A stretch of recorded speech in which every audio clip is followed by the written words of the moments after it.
नमस्कार दोस्तों, मैं आपका साथी, आपका मित्र डॉक्टर प्रदीप कुमार अलग आपके सामने आया हूँ एक कविता लेकर। और कविता लिखी थी मैंने 2 जनवरी सन 2024 में। यह मेरी 537 नंबर की कविता थी और कविता को मैंने शीर्षक दिया था थामता था। क्या थामता था? चलिए शुरू करते हैं। कि वो सदा मानता रहा मुझको दुश्मन अपना। वो सदा मानता रहा मुझको दुश्मन अपना, जबकि हमेशा मैं उसे अपना सच्चा दोस्त मानता था। जबकि हमेशा मैं उसको अपना सच्चा दोस्त मानता था। और खामोशी ने बढ़ा दी दोनों के बीच की दूरियां। कि खामोशी ने बढ़ा दी दोनों के बीच की दूरियां। मेरी नज़रों की जुबान को वो कहाँ पहचानता था। कि मेरी नज़रों की जुबान को वो कहाँ पहचानता था। हसरत ही रह गई उसको अपना बनाने की। कि हसरत ही रह गई उसको अपना बनाने की। खंजर लेता था हाथों में और मेरी ओर तानता था। खंजर लेता था हाथों में और मेरी ओर तानता था। और कोशिश थी दामन उसका खुशियों से भरने की।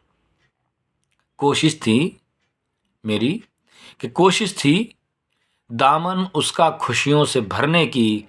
वो दुआओं में मेरे लिए मगर गम मांगता था। और मैं साथ उसके चलने को तरसता रहा सदा। मैं साथ उसके चलने को तरसता रहा सदा। और वो दूर हो जाने की मुझसे दुआ मांगता था। और वो दूर हो जाने की मुझसे दुआ मांगता था। सबसे पूछता था मैं क्या हाल है उसका। कि सबसे पूछता था मैं क्या हाल है उसका। वो सब मन में छुपाने की जाने क्यों ठानता था।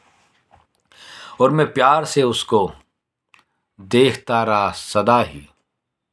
मैं प्यार से उसको देखता रहा सदा ही। वो जाने क्यों आंखों में नफरत उफानता था। और उसके दामन पर कभी भी दाग न लगे कोई। कि उसके दामन पर कभी भी दाग न लगे कोई। बदले में अपने हाथ मैं कालिख में सानता था। बदले में अपने हाथ मैं कालिख में सानता था। और उसके रास्तों में मैं बिछाता रहा हमेशा फूल। कि उसके रास्तों में मैं बिछाता रहा हमेशा फूल। और मेरे लिए वो रोज कांटों की चादर तानता था। और मेरे लिए वो रोज कांटों की चादर तानता था। और उसने कभी माना नहीं दीवाना भी अपना मुझको। उसने कभी माना नहीं दीवाना भी अपना मुझको। और मैं उसे अपने दिल ही दिल में खुदा मानता था। और मैं उसे अपने दिल ही दिल में खुदा मानता था। वो देखता था बस मुस्कुराहट मेरे चेहरे पर। वो देखता था बस मुस्कुराहट मेरे चेहरे पर। अंदर कितना टूटा हूँ ये सब वो कहाँ जानता था। कि अंदर कितना टूटा हूँ ये सब वो कहाँ जानता था। और अंतिम शेर, अंतिम 2 पंक्तियाँ। कि गम की अलग परछाई न उस पर पड़े प्रदीप कभी।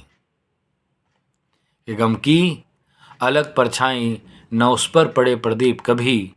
इसीलिए उसकी आंखों के आंसू मैं अपनी पलकों में थामता था। इसीलिए उसकी आंखों के आंसू मैं अपनी पलकों में थामता था। चलिए दोस्तों, यह कविता यहीं पर समाप्त। और अपनी मूल रचनाओं, मूल कविताओं के साथ आपसे मिलने में आता रहूँगा, इसी वादे इसी इरादे के साथ। धन्यवाद। नमस्कार।